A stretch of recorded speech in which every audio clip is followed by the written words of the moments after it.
नक्कली भुटानी शरणार्थी प्रकरणमा 30 जना विरुद्ध मुद्दा। दुर्गममा जानै मान्दैनन् चिकित्सक। युरो 6 मा जान अलमल। मन्त्री परिषद पुगेको प्रस्ताव वातावरणमै फिर्ता। पीडितबाट उठाएको 2 बोरा पैसा सरकारी गाडीमै ल्याइएको थियो काठमाडौँ। सरकारसँग 5 बुँदे सहमतिपछि बिनु यादवले तोडिनन् छन्। अध्यक्षकै स्वकीय सचिव भए पनि थपक्क बयान दिन जानुपर्छ भन्दै योगेश भट्टराईले भने। बिन्दवासिनी कङ्साकारलाई सांसदको शपथ लिन बाटो खुल्यो। प्रधानमन्त्री प्रचण्डलाई रवि लामिछानेको कटाक्ष। तपाईको मुटु चेक गर्न चाहन्छु, कुन अस्पताल जाने? कोशीमा बजेट ल्याउन मुख्यमन्त्री कार्कीलाई माओवादी र जसपाको साथ। कोशीमा प्रदेशसभा सदस्यलाई ल्यापटप दिने निर्णय फिर्ता। गृहमा गोप्य प्रतिवेदन राख्ने कर्मचारीले भने सचिव र सहसचिवले मागिरहन्थे, कसले फेर्यो थाहै भएन। मेटमणि चौधरीले मागे अख्तियार प्रमुख राईको राजीनामा। शरणार्थी शिविरमा दलाली धन्दा चलाउन खोजिएको भन्दा गृह सचिवको जवाफ, टेन्सन नलिनु। नक्कली भुटानी शरणार्थी प्रकरण दोस्रो चरणको अनुसन्धान थाल्न प्रहरीलाई निर्देशन। शरणार्थी प्रकरणमा आइजिपीकै भूमिका शंकास्पद, पल शाहले गरे। दिनेश राउतलाई आगामी फिल्मको निर्देशक माफर। मिस नेपाल 2023 का 11 जना जज घोषणा। आँचल शर्मादेखि ज्ञानेन्द्र मल्लसम्म नक्कली भुटानी शरणार्थी प्रकरणका अभियुक्तले नाम लिएका सबैमाथि अनुसन्धान गर्न प्रहरीलाई बाटो खुल्यो। नेपाली एयरलाइन्सले Kathmandu to Sydney, Sydney to Kathmandu सातामा 2 वटा उडान गर्ने। आज काठमाडौँ उपत्यकामा सार्वजनिक विदा। नक्कली भुटानी शरणार्थी प्रकरण को हुन् 14 जना फरार प्रतिवादी? यसबारे महत्त्वपूर्ण जानकारी। ढोरपाटनका मेयर देवकुमार नेपालीलाई एमालेले गर्यो निलम्बन। नीति तथा कार्यक्रम कार्यान्वयन गर्न 50 खर्ब बजेट चाहिन्छ भन्दै प्रेम आलेले भने। रवि लामिछानेलाई रघुवीरको जवाफ, बालटारमा बस्न म्याउ म्याउ गरेको बुझेका छौं। नक्कली भुटानी शरणार्थी प्रकरणको पहरो प्रधानमन्त्री समेत तानियो भने पनि पछाडि हट्नु हुँदैन भन्दै सांसद सापकोटाको भनाई। भ्रष्टाचारीलाई कारबाही गर्न सरकारलाई रचनात्मक सहयोग गर्छौं भन्दै राष्ट्रिय प्रजातन्त्र पार्टीका प्रवक्ता ज्ञानेन्द्र शाहीले भने। आफूलाई नेपाल घुमाउने सुगतलाई 12 लाख भारूको बाइक दिए अजित कुमारले। टोपबहादुर बालकृष्ण खाँड मुछिएको मुद्दामा यी 76 जनासँग गराइयो बयान कागज। इन्द्रजित राईको कुटिल बयान, बोल्नै मानेनन्, केही कुरा पनि खोलेनन्। हिरासतबाट बालकृष्ण खाँडलाई सचिव पाण्डेको पत्र। ओली 12 शेरबहादुर देउबालाई भनेर मिलाउनु पर्छ। नक्कली भुटानी शरणार्थी प्रकरणका आरोपीहरूको अभियोग प्रमाणित भए 10.5 वर्षसम्म जेल बस्नुपर्ने कार्यदलको प्रतिवेदन। सचिव पाण्डेले नै कृत्य गरेको निष्कर्ष। टोपबहादुर रायमाझीका बाबु छोराले लिए सानो भण्डारीबाट 2 करोड, सिंहदरबारमै हातपात। पूर्व गृहमन्त्री बालकृष्ण खाँडले 1 करोड 24 लाख नगद बुझे, दबाब नमान्दा नासुको सरुवा।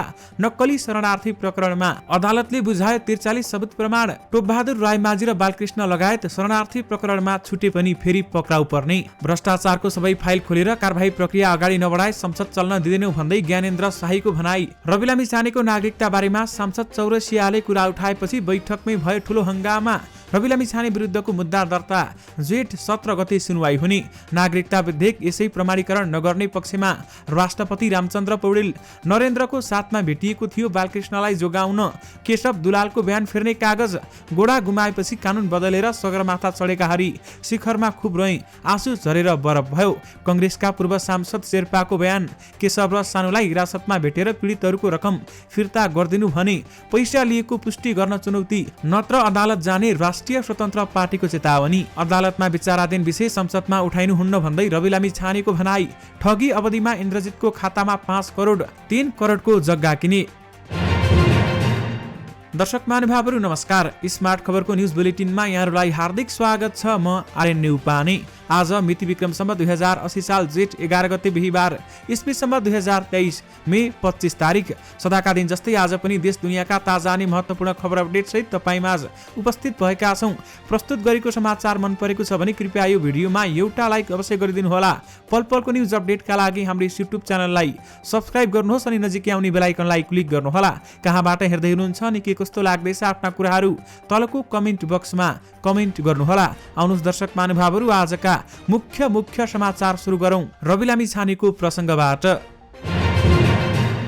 राष्ट्रिय स्वतन्त्र पार्टीका सभापति रवि लामिछाने विरुद्धको मुद्दा दर्ता भएको छ। सर्वोच्च अदालतमा मुद्दा दर्ता भएसँगै आगामी जेठ 17 गतेका लागि सुनवाईको मिति तोकिएको छ। रवि लामिछानेले नेपाली नागरिकता पुनः कायम गराउँदा अमेरिकी नागरिकता त्यागेको निस्सा नबुझाएको भन्दै सिन्धुलीका युवराज पौडेल सफलले मुद्दा दायर गरेका हुन्। रिट निवेदनमा लामिछाने प्रतिनिधि सभा सदस्य पदमा बहाल रहन अयोग्य रहेको दावी गरिएको छ। रवि सांसद रहिरहँदा कानुनको शासन र संवैधानिक सर्वोच्चतामाथि नै गम्भीर प्रश्न उठ्ने गरी दावी गर्दै रिट निवेदनमा मुद्दाको अन्तिम निर्णय नहुँदासम्म उनलाई सर्वोच्च अदालत नियमावली 2074 को नियम 49 अन्तर्गत अन्तरिम आदेश जारी गरी प्रतिनिधि सभा सदस्यको रूपमा कार्य गर्न रोक लगाउन माग समेत गरिएको छ। रवि लामिछानेले पुनः नागरिकता प्राप्त गर्ने प्रक्रियामा नै प्रवेश नगरी गत माघ 15 मा नागरिकताको प्रतिलिपि लिएको रिट निवेदनमा जिकिर समेत गरिएको छ। सोही प्रतिलिपिका आधारमा रवि लामिछाने चितवन 2 मा भएको उपनिर्वाचनमा उम्मेद्वार बनेको जिकिर गरिएको छ। यद्यपि रवि लामिछाने विरुद्ध मुद्दा दर्ता भएको छ भने जेठ 17 गते सुनवाई हुने बताइएको छ। राष्ट्रिय प्रजातन्त्र पार्टीका प्रमुख सचेतक ज्ञानेन्द्र बहादुर शाहीले भ्रष्टाचारका सबै फाइल खोलेर छानबिन गरेर कारबाही प्रक्रिया अगाडि बढाउन माग गरेका छन्। प्रतिनिधि सभा बैठकको सुन्ने समयमा बोल्दै उनले अख्तियारमा भ्रष्टाचारको फाइलमा धुलो लागेर बसेकाले अब ती फाइल खोलेर छानबिन गरी कारबाही प्रक्रिया अगाडि बढाउन सरकारको ध्यानाकर्षण गराएका छन्। कर्णालीको विकासका लागि पैसा नभएको जवाब दिने सरकारले ती भ्रष्टाचारको फाइल खोलेर दोषीबाट पैसा असुलेर राज्यको कोषमा दाखिला गर्नुपर्ने उहाँको भनाइ रहेको छ। यदि भ्रष्टाचारको सबै फाइल खोलेर छानबिन र कारबाही प्रक्रिया अगाडि नबढाए सदन र सडकबाट सङ्घर्ष गर्ने भन्दै उनले सदन पनि चल्न नदिने चेतावनी दिएका छन्। नक्कली शरणार्थी प्रकरणमा मुछिएकाहरू विरुद्ध जिल्ला अदालत काठमाडौँमा 43 वटा सबुत प्रमाण बुझाइएको छ, जसमा रहेका जाहेरवालाले जाहेरी दरखास्त साथ पेश गरेको पेन ड्राइभमा भएको वारदात मिति र समयको भिडियो तथा फुटेजहरू संलग्न रहेका छन्। यस्तै वारदात मिति र समयको भिडियो तथा फोटो सिडीमा राखी मिसिलमा संलग्न गरिएको छ। यस्तै प्रतिवादीहरूको खातामा रकम जम्मा भएको भौचरको प्रतिलिपि, प्रहरीको डिजिटल फोरेन्सिक ल्याबबाट प्राप्त भएका परीक्षण प्रतिवेदन लगायत सबुत प्रमाणका रूपमा अदालतमा पेश गरिएको छ। नक्कली शरणार्थी प्रकरणमा मुछिएका अभियुक्तहरू विरुद्ध सरकारी वकिलको कार्यालयले छुट्टा छुट्टै माग दाबी लिएर जिल्ला अदालत काठमाडौँमा मुद्दा दायर गरेको छ, जसमा 30 जनालाई प्रतिवादी बनाइएको छ। पूर्व उप प्रधानमन्त्री समेत रहिसकेका एमाले सचिव हाल निलम्बित टोपबहादुर रायमाझीले नक्कली शरणार्थी प्रकरणमा 2 करोड रुपियाँ लिएको खुलेको छ। उनले प्रतिवादी सानु भण्डारीबाट 1 करोड 60 लाख र छोराको खातामा थप 40 लाख पठाउन लगाएर कुल 2 करोड रुपियाँ लिएको खुलेको हो। टोपबहादुरले बयानका क्रममा सानु भण्डारी र केशव प्रसाद दुलालले टेकनाथ रिजाललाई आफ्नो घरमा भेट गराउन ल्याएको खुलाएका छन्। सो क्रममा रायमाझीले भुटानी शरणार्थीलाई अमेरिका पठाउँदा नेपालीलाई पनि भुटानी बनाई अमेरिका पठाउने आफ्नो योजना रहेको बताएका थिए। सो योजनामा सहयोगका लागि टोपबहादुरले टेकनाथलाई आग्रह गरेको बयानको क्रममा खुलेको छ। यस्तै नेपालीलाई भुटानी शरणार्थी बनाउने योजना अनुसार सन्देश शर्मा, सानु भण्डारी, केशव प्रसाद दुलालसँग टोपबहादुरले ललितपुरको रेस्टुरेन्टमा मिटिङ गरेको समेत खुलेको छ। नक्कली भुटानी शरणार्थी प्रकरणमा सिंहदरबार स्थित गृह मन्त्रालयमै हातपात भएको समेत खुलेको छ। इन्द्रजित राई र सानु भण्डारी तथा केशव दुलालको बीचमा गृह मन्त्रालय स्थित इन्द्रजित राईको कार्यकक्षमा नेपाली नागरिकहरूलाई नक्कली भुटानी शरणार्थी बनाई अमेरिका पठाउने सम्बन्धमा विवाद हुँदा हातपात भएको खुलेको हो। नक्कली भुटानी शरणार्थी प्रकरणमा मुद्दा चलेका अभियुक्तहरूमाथि कसुर ठहर भएमा 10.5 वर्षसम्म कैद सजाय हुने भएको छ। मागदाबीमा 24 वर्ष कैद सजायको दाबी लिए पनि मुलुकी अपराध संहिताको दफा 43 बमोजिम अधिकतम 10.5 वर्ष कैद सजाय हुने भएको हो। आज सरकारी वकिल कार्यालय काठमाडौँले जिल्ला अदालतमा मुद्दा दर्ता गरेसँगै अभियुक्तलाई कुल 24 वर्ष कैद सजायको मागदाबी लिएको छ। सरकारले 4 वटा कसुर लगाउँदै कुल 24 वर्षको कैदको माग गरेको भए पनि एकीकृत कसुरमा पहिलो ठूलो सजायको पूरा सजाय र दोस्रो ठूलो सजायको आधा सजाय मात्रै कायम हुने भएकाले अभियुक्तको कसुर प्रमाणित भए अधिकतम 10.5 वर्ष जेल बस्नु पर्ने भएको हो। भुटानी शरणार्थीको कोटामा अमेरिका पठाउने गृहसँग मिलेर ठगीको आरोपमा पक्राउ परेका सचिव टेकनारायण पाण्डेले पूर्व गृह सचिव बालकृष्ण खाँडलाई हिरासतबाटै पत्र लेखेको खुलेको छ। तत्कालीन गृह सचिव पाण्डे उपराष्ट्रपतिको कार्यालयमा कार्यरत थिए र वैशाख 20 मा उनी पेप्सीकोलाबाट पक्राउ परेका थिए। उनी अहिले प्रहरी वृत्त सिंहदरबारको हिरासतमा छन्। जिल्ला सरकारी वकिल कार्यालयले बुधबार दायर गरेको अभियोग पत्र अनुसार पाण्डेले हिरासतबाटै पूर्व गृहमन्त्री खाँडलाई 2 पटक पत्र लेखेका हुन्। आफूसँगै काम गरेको सचिवको 2 पत्र अध्ययन गरेका खाँड पनि पछि पक्राउ परे। 2078 साउन 27 मा पाण्डे गृह मन्त्रालयमा सरुवा भएर आए। त्यसपछि खाँडसँग काम गर्दा पाण्डेले शरणार्थी कार्यदलले बुझाएको प्रतिवेदन कृत्य गरेको सरकारी वकिलले अभियोग लगाएको छ र साथमा केपी ओली र शेरबहादुर देउबालाई भनेर मिलाउनु पर्छ भन्दै उक्त पत्रमा लेखिएको समेत बताइएको छ। राष्ट्रिय स्वतन्त्र पार्टी रासपाका सभापति रवि लामिछानेले भुटानी शरणार्थी प्रकरणमा मुछिएका सबैसँग बयान लिनुपर्ने बताएका छन्। सरकारको नीति तथा कार्यक्रममाथि भएको छलफलमा रासपाका सभापति रवि लामिछानेले तीन पार्टी बसेर खासखुस गरेको गन्ध संसदसम्म आएको बताए। त्यसलाई रोक्नुपर्ने भन्दै उनले भने, कसैको नाम आएपछि हिलो लाग्छ भनेर रेड कार्पेट ओछ्याइदिनुस्, तर प्रहरी कार्यालयमा लगेर बयान लिनुपर्छ। एकाएक बेपत्ता भएका व्यक्ति बयान सकिएपछि संसदमा देखिएको र मिडियामा तामा तुलसी गर्दै कसम खाएको दृश्य देखिएको उनले बताए।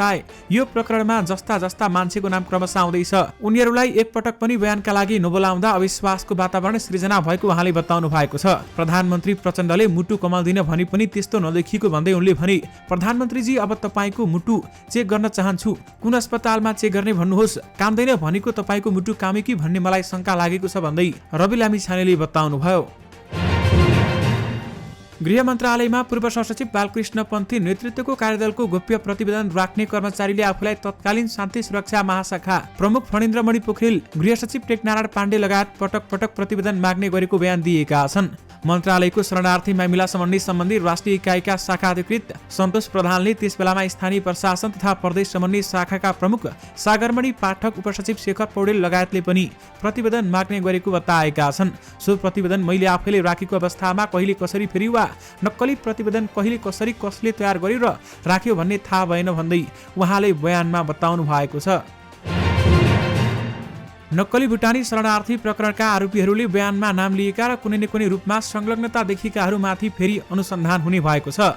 30 जना विरुद्ध अदालतमा मुद्दा पेश गर्ने क्रममा सरकारी वकिलको कार्यालयले पक्राउ परेकाहरूले बयानका क्रममा नाम लिएका तर अहिलेसम्म छानबिनको दायरामा नआएकाहरूको हकमा अनुसन्धान अगाडि बढाउने निर्णय गरेको हो। सरकारी वकिलको कार्यालय काठमाडौँले गरेको निर्णयमा भनिएको छ, प्रतिवादीहरूको बयान पोलमा परि खुलाइदिएका व्यक्तिहरूको हकमा अनुसन्धान कार्य जारी रहेको हुँदा स्वतन्त्र प्रमाणबाट कसुर गरेको खुल्ना आएका बखत वा पक्राउ परिआएका बखत थप दाबी नलिई अभियोग पत्र पेश गरिने बेहोरा सादर अनुरोध छ भन्दै बताइएको छ। यद्यपि नक्कली भुटानी शरणार्थी प्रकरणमा दोस्रो चरणको अनुसन्धान थाल्न प्रहरीलाई निर्देशन दिइएको छ।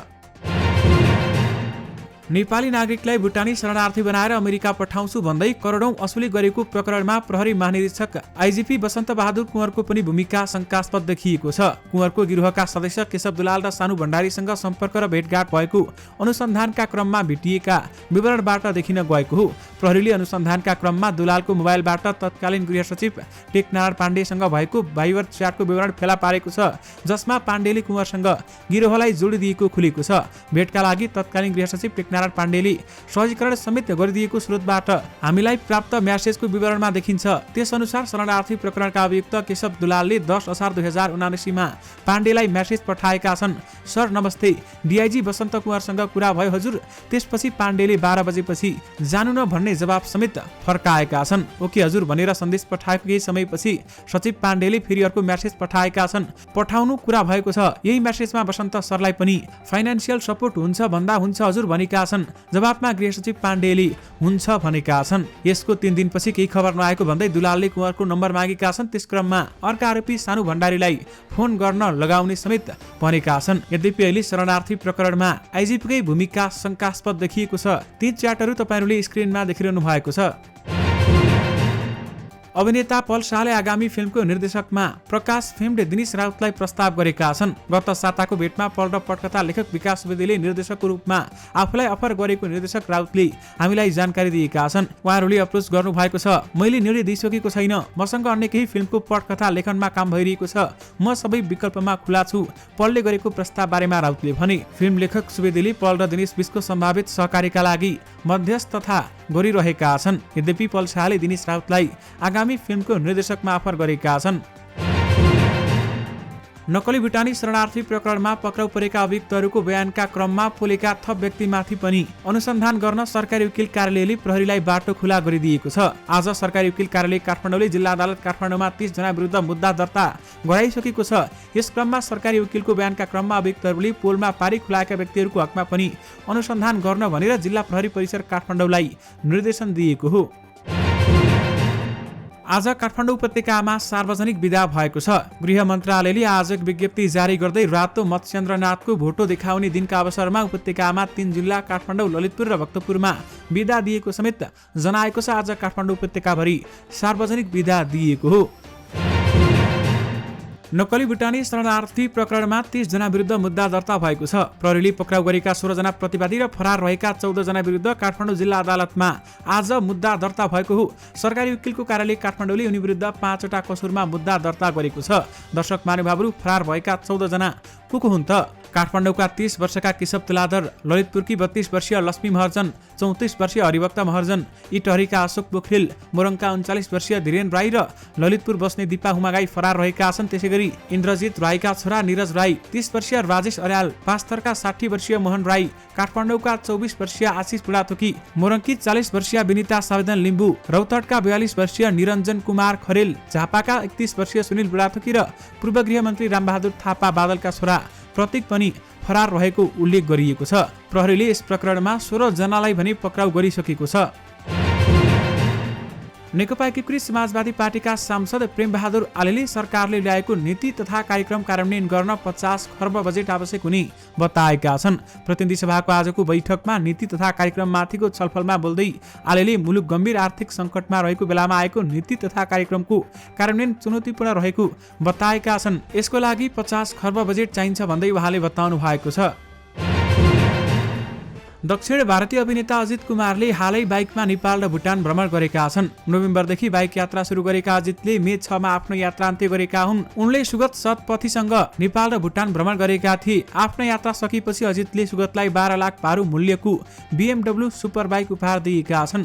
सुगतले इन्स्टाग्राम मार्फत अजितका लागि 2 पटक बाइक यात्रा आयोजना गरेको बताएका छन्। मेरो लागि 2022 को अन्त्य एकदमै राम्रो रह्यो। तमिल फिल्म उद्योगका सबैभन्दा ठूला सुपरस्टार मध्येका एक अजित कुमारको सम्पर्कमा आउन पाउँदा म आफूलाई सौभाग्यमानी ठान्छु भन्दै उनले बताएका छन्। नक्कली शरणार्थी प्रकरणका मुख्य अभियुक्त बनिएका डाक्टर इन्द्रजित राईले कुटिल र चलाखीपूर्ण ढङ्गले आफ्नो बयान दिएका छन्। उनले प्रतिवादी मध्ये केशव प्रसाद दुलाल बाहेक अरू कसैलाई नचिनेको दावी समेत गरेका छन्। अरू आरोपीले राईलाई करोडौं बुझाएको बयान दिँदा राईले भने आफूले शरणार्थी प्रकरणमा कसैको पैसा नखाएको र यसबारेमा कतै कारोबार भएको भए अथवा प्रमाण ल्याउन समेत चुनौती दिएका छन्। प्रतिवादी सानु भण्डारी कार्यालयमा 1-2 पटक आउनु भएको थियो र उहाँसँग एक पटक एउटा व्यक्ति केशव दुलाल पनि आउनु भएको थियो। निजहरूको विषय भुटानी शरणार्थी सम्बन्धमा मसँग 1-2 पटक टेलिफोनद्वारा मलाई सोध्नुहुन्थ्यो, उनले बयानमा भनेका छन्। मैले उहाँहरूलाई यस विषयमा मेरो केही जानकारी छैन भनेर जवाब दिएको थिएँ। सानु भण्डारी बाहेक अरूलाई म चिन्दिनँ भन्दै उनले बताएका छन्। भुटानी शरणार्थी प्रकरण बारेमा पूर्व सहसचिव बालकृष्ण पन्थी नेतृत्वको कार्यदलले तयार गरेको प्रतिवेदन तत्कालीन गृह सचिव टेकनारायण पाण्डेले नै कृत्य गरेको प्रहरीको अनुसन्धान निष्कर्ष छ। जिल्ला प्रहरी परिसर काठमाडौँले बुझाएको अनुसन्धान प्रतिवेदनका आधारमा सरकारी वकिल कार्यालय काठमाडौँले बुधबार अदालतमा अभियोग पत्र दायर गरेको छ भने अभियोग पत्रमा भुटानी शरणार्थी समस्याको स्थायी र दीर्घकालीन समाधानका उपायहरू पहिलाउन गठित कार्यदलको प्रतिवेदन 2076 लाई पाण्डेले नै कृत्य गरेको उल्लेख गरिएको छ। शरणार्थी प्रकरणमा टोपबहादुर रायमाझी, बालकृष्ण खाँड लगायतका 16 जना अदालतको आदेशमा छुटे पनि फेरि पक्राउ पर्ने खतरा देखिएको छ। सरकारी वकिलको कार्यालयले बुधबार काठमाडौँ जिल्ला अदालतमा दायर गरेको मुद्दामा प्रतिवादीहरू छुटी जाने भएमा सम्बन्धित प्रहरी कार्यालयमा फिर्ता पठाइदिन अनुरोध गरिएको छ। उनीहरू विरुद्ध अख्तियार दुरुपयोग अनुसन्धान आयोग र सम्पत्ति शुद्धिकरण अनुसन्धान विभागमा थप अनुसन्धानका लागि लेखी पठाउने निर्णय भएकाले पुनः पक्राउ गरेर प्रहरी कार्यालयमा फिर्ता पठाइदिन अभियोग पत्रमा उल्लेख गरिएको छ। नेपाली कांग्रेसका सांसद अजय कुमार चौरसियाले प्रतिनिधि सभाको बैठकमा राष्ट्रिय स्वतन्त्र पार्टी संसदीय दलका नेता रविलामी छानेको नागरिकताको विषय उठाएपछि हंगामा भएको छ। सरकारले आगामी आर्थिक वर्षका लागि प्रस्तुत गरेको नीति तथा कार्यक्रममाथिको छलफलमा सहभागी हुन रोस्टममा पुगेका सांसद चौरसियाले संसद लामी छानेको नागरिकताको विषय उठाएपछि विवाद सृजना भएको हो।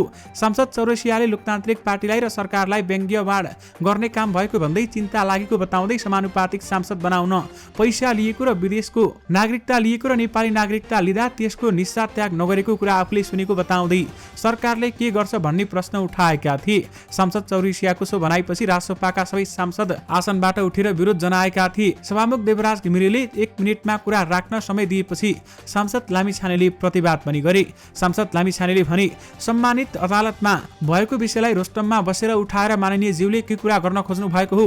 यो सम्मानित अदालतको अपमान हो कि उहाँले सुनेका भरमा कुराकानी गर्न खोज्नु बुझ्नु भएको हो कि मेरो निस्सा मैले तपाईँलाई बुझाउनु पर्ने हो। तपाईँको जानकारीका लागि माननीय सदस्यज्यू, सम्मानित अदालतमा नमागे पनि मैले अस्ति गएर त्यसलाई दर्ता गराएको छु। नेपाल सरकारसँग र सम्मानित अदालतलाई आवश्यक पर्ने सम्पूर्ण डकुमेन्ट मैले बुझाएको छु। अदालतमा रहेको विषय संसदमा उठाउन पाइँदैन भन्दै सभामुखको ध्यानाकर्षण समेत उहाँले गराउनु भएको छ। सांसद रवि लामिछानेले भने हल्लाको भरमा न्युजको हेडलाइन लेखेको भरमा तपाईँले संसदमा कुरा नउठाइदिनु होला र यो भनाइ संसदको रेकर्डबाट हटाइयो। सभामुख महोदय, यो हल्लाको भरमा बोल्ने ठाउँ होइन। प्रमाण छ भने प्रस्तुत गर्नुहोला। तपाईँहरू जस्तो मान्छे लुकाएर बचाएर राख्दैनौँ, प्रमाणित गर्नुहोला। यो संसदको 5 किलोमिटर वरपर हामी देखिँदैनौँ। आफ्नो अनुहार लुकाएर हिँड्छौँ हामी आफै।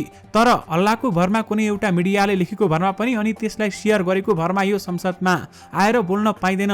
संसद लामिछानेको भनाइपछि सभामुखले ध्यानाकर्षण भएको भन्दै संसद चौरसियालाई फेरि बोल्न समय समेत दिएका थिए। राष्ट्रपति रामचन्द्र पौडेल शीतल निवासमा थन्किएको नागरिकता ऐन संशोधन सम्बन्धी विधेयक फेरि संसदमा लैजानु पर्ने पक्षमा देखिएका छन्। निवर्तमान राष्ट्रपति विद्यादेवी भण्डारीले प्रमाणीकरण नगरी निष्क्रिय बनाएको र सो विधेयक राष्ट्रपति पौडेलले यथास्थितिमा अघि नबढाउने संकेत गरेका हुन्। नागरिकता विधेयकलाई छिटो प्रमाणीकरण गराउन सत्तारूढ दलका नेताहरू लागि परेका छन्। मंगलबार 9 जेठमा प्रधानमन्त्री पुष्पकमल दाहाल प्रचण्ड, नेपाली कांग्रेसका सभापति शेरबहादुर देउवा र नेकपा एकीकृत समाजवादीका अध्यक्ष माधव कुमार नेपाल सहित मन्त्रीहरूको छलफलका क्रममा राष्ट्रपतिले सिधै प्रमाणीकरण नगर्ने बरु संसदबाट फेरि प्रक्रियामा लैजानु पर्ने राय व्यक्त गरेका थिए। यद्यपि नागरिकता विधेयक यसै प्रमाणीकरण नगर्ने पक्षमा राष्ट्रपति रामचन्द्र पौडेल रहेका छन्। नक्कली शरणार्थी प्रकरणमा पक्राउ परेका पूर्व गृहमन्त्री बालकृष्ण खाडलाई जोगाउने गरी बनाइएको योजना सहितको कागज प्रहरीले उनका निजी सचिव नरेन्द्र केसीको साथबाट बरामद भएको खुलेको छ। जिल्ला सरकारी वकिलको कार्यालयले आज जिल्ला अदालत काठमाडौँमा दर्ता गराएको अभियोग पत्रमा हिरासतमै रहेका बेलामा केसीको साथबाट बालकृष्णलाई जोगाउने गरी बनाइएको योजना सहितको पत्र भेटाएको उल्लेख गरिएको छ। हिरासतबाटै नरेन्द्र केसीको साथबाट बरामद कागजातमा केशव दुलालको बयान सच्याउनु पर्ने नभए मन्त्रीज्यूको समेत मुद्दा जान सक्छ। 1 हप्ताको म्याद थप भएको अवधिमा जुनसुकै हालतमा सच्चाई बयान हुनै पर्छ, पत्रको बेहोराको अभियोग पत्रमा भनिएको छ। उक्त बालकृष्ण खाडको घरबाट बरामद च्यातिएको पत्रमा सचिव टेकनारायण पाण्डेले नरेन्द्र केसीलाई सम्बोधन गरेको भेटिएको हो।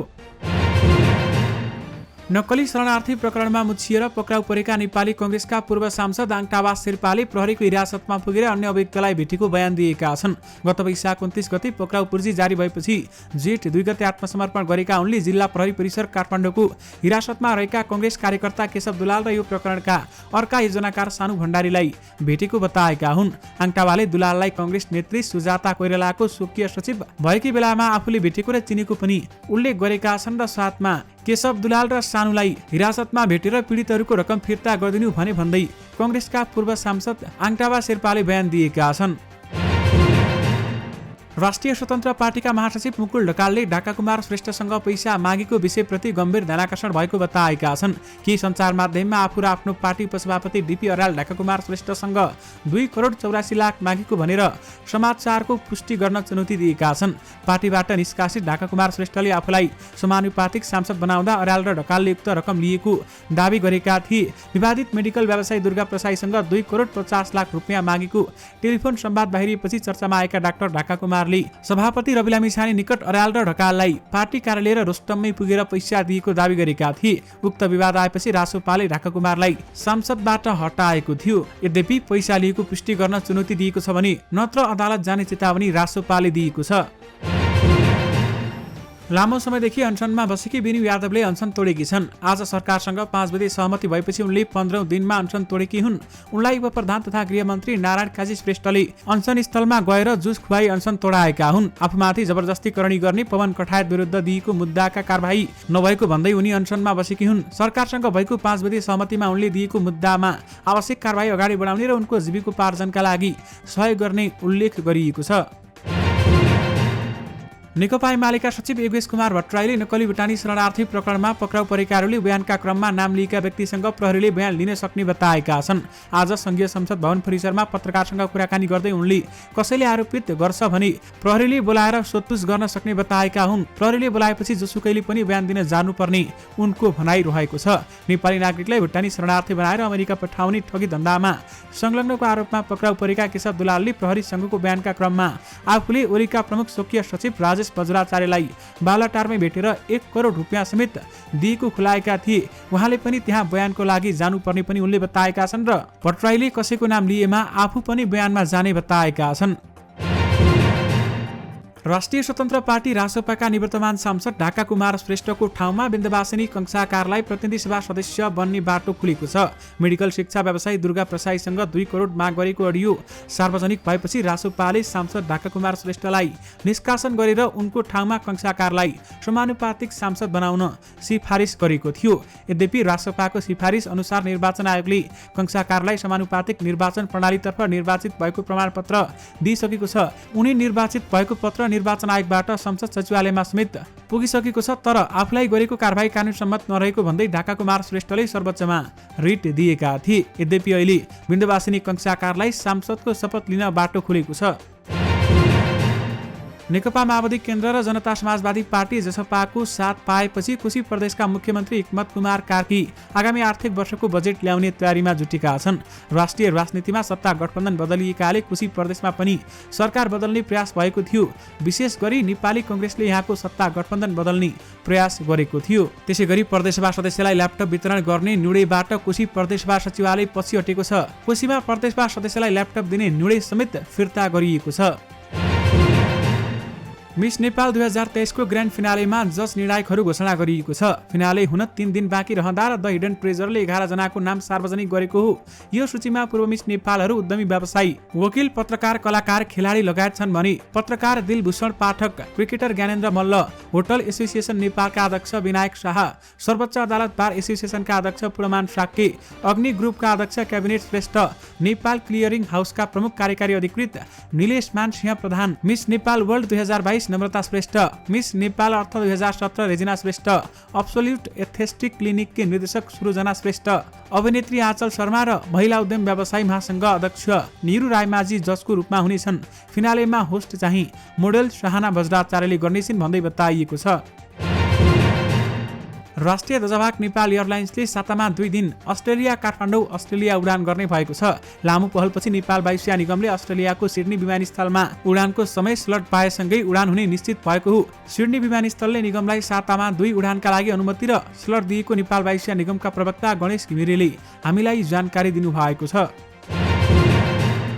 सहकारीबाट करोडौं अपचलनको आरोपमा फरार ढोरपाटन नगरपालिकाका मेयर देवकुमार नेपालीलाई नेकपा एमाले निलम्बन गरेको छ। नेपाली एमालेका गण्डकी प्रदेश कमिटी सदस्य हुन्। एमाले गण्डकी प्रदेश कमिटी कार्यालय बैठक मार्फत नेपालीलाई निलम्बन गर्ने निर्णय गरेको प्रदेश कमिटी सचिव धनञ्जय दवालीले बताउनुभयो। नयाँ आयात हुने गरी सवारी साधनमा युरो 6 BS6 प्रदूषण मापदण्ड अनिवार्य सरकारको योजना अलपत्र बनेको छ। वन तथा वातावरण मन्त्रालयले यसबारेमा मन्त्री परिषदमा पठाएको प्रस्ताव फिर्ता आएपछि युरो 6 लागू गर्ने योजना कार्यान्वयनमा ढिलाइ भएको बताएको छ। युरो 6 मा जान अलमल गरिएको छ भने मन्त्री परिषद पुगेको प्रस्ताव वातावरणमै फिर्ता भएको छ। नेकपा एकीकृत समाजवादीका सांसद मेटमणि चौधरीले अख्तियार दुरुपयोग अनुसन्धान आयोगको प्रमुख प्रेम कुमार राईको राजीनामा माग गरेका छन्। भुटानी शरणार्थी मुद्दामा मुछिएका अवस्थामा स्वतन्त्र छानबिनको लागि पदबाट राजीनामा दिएर बाटो खुला गर्दा राम्रो हुने थियो भन्दै चौधरीले भनेका छन्। उच्च पदमा पुगेकाहरूको व्यक्तिहरूले नै नैतिकता देखाउन जरुरी रहेको उहाँले बताउनु भएको हो। दर्शक महानुभावहरू, सगरमाथा चढेका हरिले आफ्नो कथा सुनाएका छन्। घोडा गुमाएपछि कानुन बदलेर म सगरमाथा चढेको हुँ। शिखरमा पुगिसकेपछि म खुब रहेँ, आँसु झरेर बरफ भयो भन्दै उनले आफ्नो व्यथा सुनाएका छन्। यद्यपि अहिले उनी आफू सगरमाथा आरोहण गरेकाले एकदमै खुसी भएको समेत बताएका छन्। दर्शक महानुभावहरू, यससँगै तपाईँहरूमाझ आजका सबै मुख्य समाचारहरू राखिसकेका छौँ। फेरि पनि तपाईँहरूमाझ नयाँ मुख्य समाचारहरूको साथमा उपस्थित हुने नै छौँ। अहिलेलाई भने मलाई बिदा दिनुहोस्। नमस्कार।